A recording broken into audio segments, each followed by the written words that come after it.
In today's video, I'm going to teach you how to edit the Lovable template in VS Code. We'll walk through signing into Lovable, locating your project, handling the upgrade prompt, and then getting back to editing so you can work comfortably in your code editor.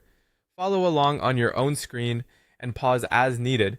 Start by opening your web browser and searching for Lovable. Open the official site and wait for the home page to load. If you're already signed in, you may be taken directly to your dashboard. Click Log In. Choose Continue with Email, enter your email address, select Continue, then enter your password and click Log In.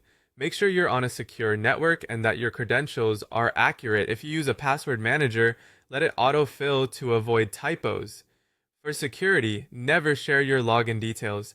Once you land on your home page or dashboard, scroll down to find the project you want to export and edit.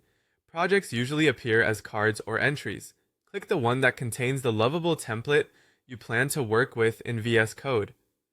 If you have many projects, a quick scroll or using the site's search filter may help. Inside the project view, look for the Edit option at the lower left corner and click it.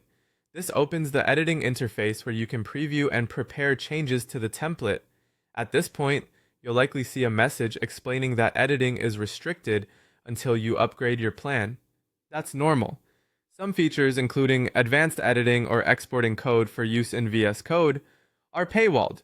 Go ahead and click Upgrade. Review the available plans and choose the one that suits your needs, especially if you intend to export and edit locally. Confirm your selection by clicking Upgrade again. You'll be prompted to enter your payment method and basic billing details. Double-check the information before submitting and ensure your payment method is valid to avoid interruptions. When your upgrade completes, return to the project and click Edit once more. The editor should now be unlocked, allowing you to make the changes you need and, where supported, export the template for editing in VS Code. Save your progress frequently and keep an eye on any on-screen prompts that guide where to find export or download options.